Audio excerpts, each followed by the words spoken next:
I think, but here's a little look at Mr. Gillen, the Gillen's monitor. He's doing great.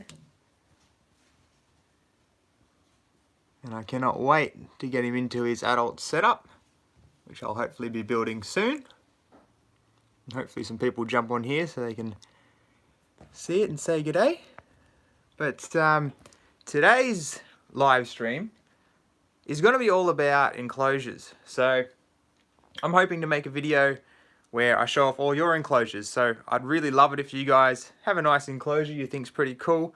If you could send it over to me on my Facebook page, that'd be absolutely awesome. Then I can make a video reacting to all those enclosures. So for this live stream, we'll look at some of my enclosures and get a feel for it. So I'll turn this back around. Hello everyone, how you going? Here's the Gillen's monitor. I love this guy, hey, he's so good. He's usually pretty good with me, but being a small monitor, he's a bit of a shyer animal. Not something I get out and hold or anything like that, but he does climb on me a bit when I feed him and things like that. And sometimes I can give him a scratch under the chin and he doesn't care, as you can see. He's usually pretty good. Yeah, this is his little setup. Well, not that little really for such a small animal. So he's got a 90 by 90, oh sorry, 90 by 45 by 45 Exoterra. He's up there now, come on. If I get a cricket, I know you would come down. Hey guys, how are ya? Can you make a video on how to breed blueys? I already have. Just look through my videos. It's called Blue Tongue Skink Breeding Insanity. I think that's what it's called. So, now there's a few people here. I will say again, I really want to show off some enclosures, and I'd love to see all your enclosures. So if any of you have a nice enclosure or one you might want some comments on or anything like that, send them through to me on my Facebook page. I'll leave a link at the end of this live stream. And yeah, send me some photos and I'll hopefully put them all together in a video and show off all my subscribers' setups. So in here at the moment, we have some mountain dragons. Let me turn this around. Where are they? There's one there. So they're kind of hanging out in this bigger space at the moment. Just whilst it's been winter, so they can stay a bit warmer. And my Pygmy Beardy is also in here as well, but she's actually in a little box in the back there. She's sort of brumating, so she's not doing anything. But yeah, I'm going to hopefully redo this whole setup soon, make a better rock background, even though that one's not too bad. But yeah, always getting bigger and better, doing more and more as time goes on. So, and down here, we have the little beauties. The awesome little Western Blueys. Now the other one's under there somewhere, I assume. There is 3 of them. They're doing awesome. This one's about to shed. It's actually all dull. And yeah, they're such cool little skinks. I can't believe I bred them. And their parents have actually started to come out a little bit as well. Over here, there's Dad. He's sort of starting to come out and get out of brumation, getting a bit of warmth. Hey Coop, I'll send some through, mate. Thanks, mate. Perfect.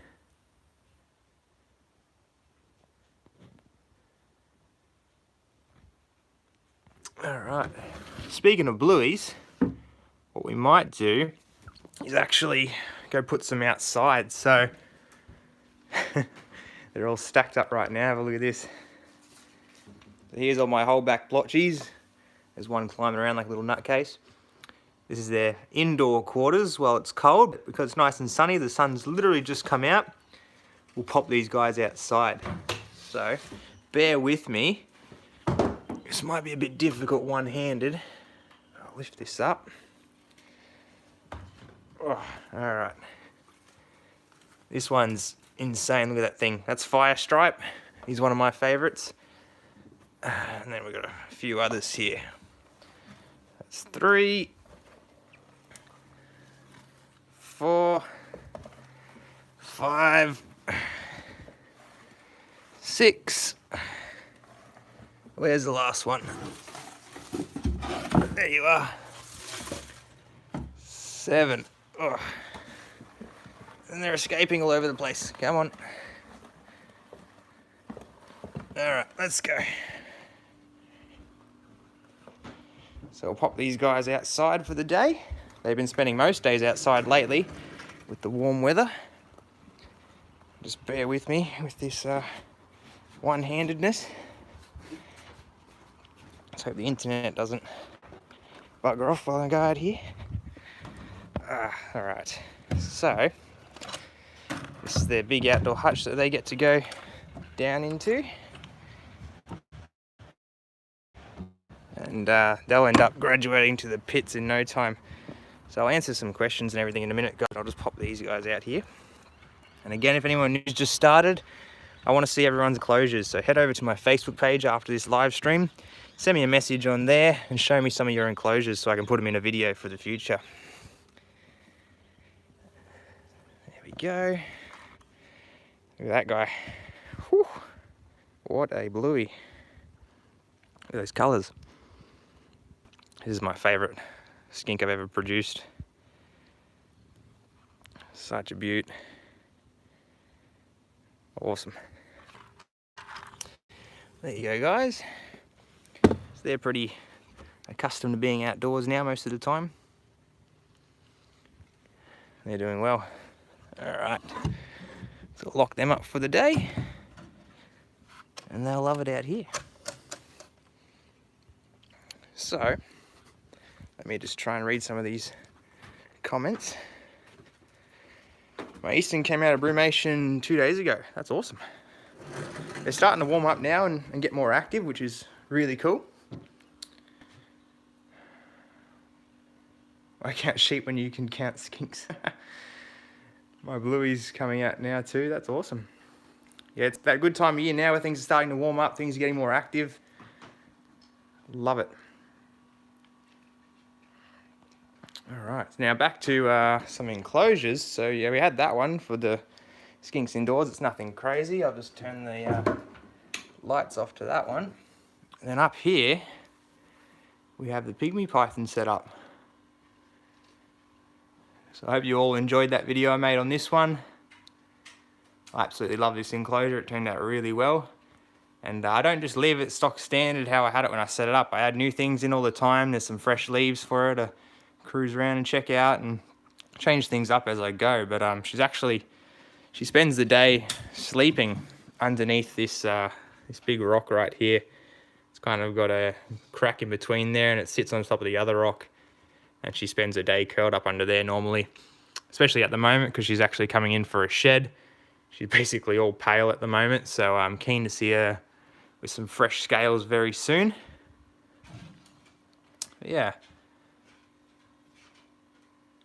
So I know there's some cool setups like this out there in your guys' homes. So again, send me some photos of those enclosures when we get off this live stream. Because yeah, I want to react to them all for a video. It's not a new concept, it's not a new idea. Lots of other YouTubers have done it before. But there's not many Australian YouTubers out there. And I'd love to see some of the cool Aussie setups that you guys have. So yeah, send them through. And if you haven't seen the video on this one, make sure you check that out. It's one of my favourite ones I ever put together. And yeah, I'm keen to see what we can do in the future. This background is really good, gives me a lot of ideas. Awesome. Where's the new children's python you got? So she's literally just below this. Again, just in a tub at the moment. She's literally just here. She's probably underneath it somewhere. I've just got a bit of a rack here, nothing much in it at the moment. But I'm just waiting to find an enclosure. There she is there underneath. She loves just sitting under the paper. But in her enclosure, I've got a bunch of sticks and things she can climb on, some different enrichment in there. And I'm just waiting to find an Exoterra online. That'll be a good size for her, and I can make an enclosure just like this for her. A bit different, obviously, being a Stimson's python. I'm going to make it look a little bit different. But yeah, that's the plan.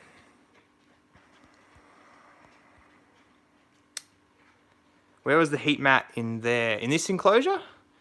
She's got a heat mat. It's not on all the time. It's only when it's really quite cold. On warm days like today, I've just got the heat projector on there. But the heat mat's actually just tucked over into the side here. and goes sort of underneath that spot where she's sitting. It's on a thermostat, of course. And yeah, pretty simple. It's only for winter, and actually as summer sort of rolls through, I'm going to change from the heat projector just to a like a halogen sort of floodlight just for daytime, because the nighttime temps will be good enough for her once it warms up a bit, and she can just have that bright daylight in there, which is really good for him. We ever do a 3-sided rock background? Yeah, for sure. It just got to find the right thing for it. I don't really like the look of the 3-sided backgrounds on small enclosures like that one. I like if it was like a really long enclosure, otherwise it just looks really boxed in. It just looks like a box to me. I don't know. Sometimes it works, sometimes it doesn't. But yeah, in those smaller sort of setups like this one right here, for the young boys, if that had 3 sides on it, it just, I don't know, wouldn't look right to me. That's just what I prefer, but yeah, depends what you're into.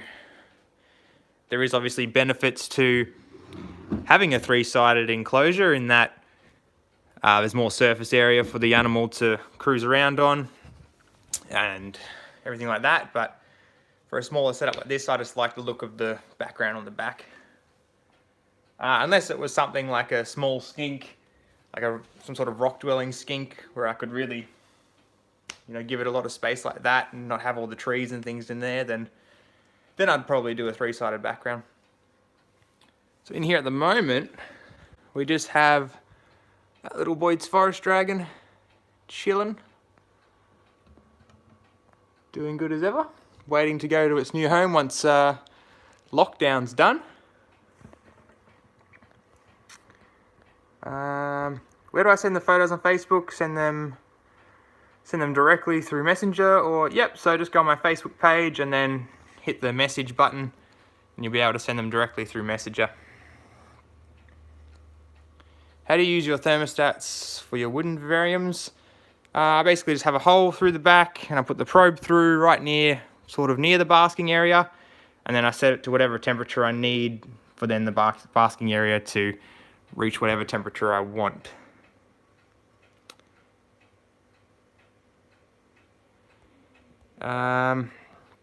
Let's see. We can talk about how you keep feeder insects. I struggle to keep crickets alive for more than a few days. I've got a few videos on breeding feeder insects if you want to check those out. Crickets are just known for, you know, dying. Just keep them well ventilated, well hydrated, and not too cold either. So try and keep them in a warm room, I suppose, and you should be good from there. Crickets are pretty horrible though.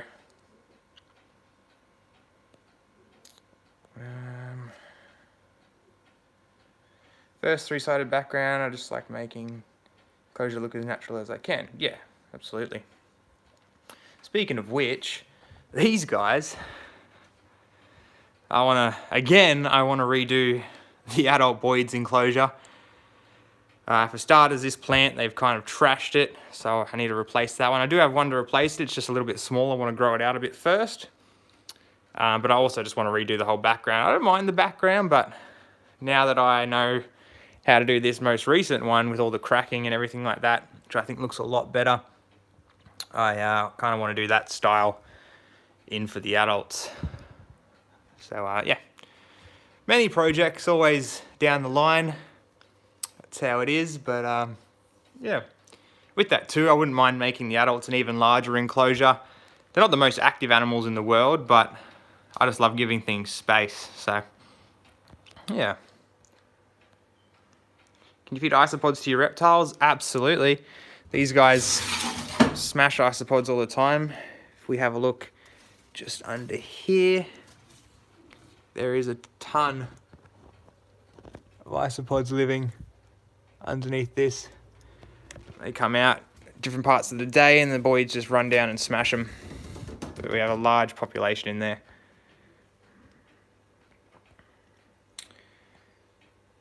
What is your most prized possession reptile? I'm not sure really. I've got quite a few that I really love. So that's really hard to say, you know. I love these Boyds. They've obviously been a dream species for a long time before I got them, and that boy's not happy, is he? It's funny, I think it's my blue phone case. It makes him real grumpy. Have a look. He usually doesn't flare out his dewlap otherwise. But yeah, this phone case for some reason just sets him off. Centralians are cool, yep. Absolutely. Yeah, there's a lot of cool things. My Western blue tongue babies I bred, they're really cool. Yeah, I love all my reptiles really. I can't pick anything in particular. Even the little pygmy python, you know, it's something that a lot of people would sort of overlook, but seeing it in an enclosure like that and doing what it does, it's such a cool little animal, you know.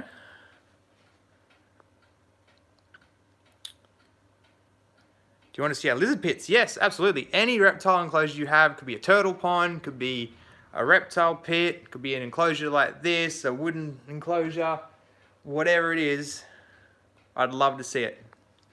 So head over to my Facebook page, send me a message through there, and if you can as well, include some of the details about it, like what sort of lighting you've got on it. These guys, they've got an LED and a T5 UV.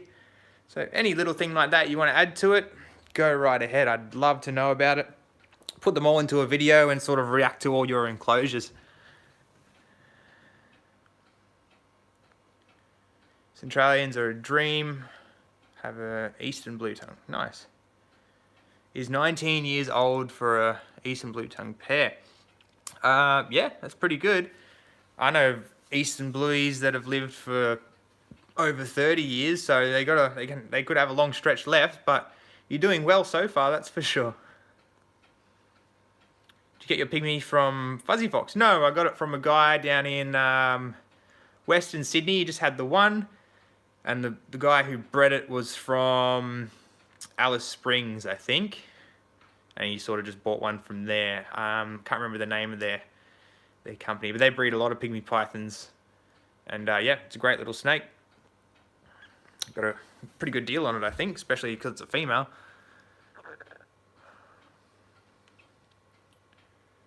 Boy's only 15 months old. Yeah, got a long life ahead of them. That's the good thing about blue tongues. They live a bloody long time. Sun them naturally and brumate them. Yeah, perfect. Do you think you would get an international license and get a Europlatus Fantasticus one day? Probably not. I don't even think zoos can get Fantasticus, to be honest. So it's never going to happen for me. Only breed I've ever seen advertising them is him. Yeah, I'm sure he's a great. I've seen a few others. I know Darren Boswell's bred them. I know Peter Birch breeds some, I think. Yeah, there's a few people around. They're a bit less common than some of the other species, but yeah, very cool little snakes. Have a blue iguana. That's awesome.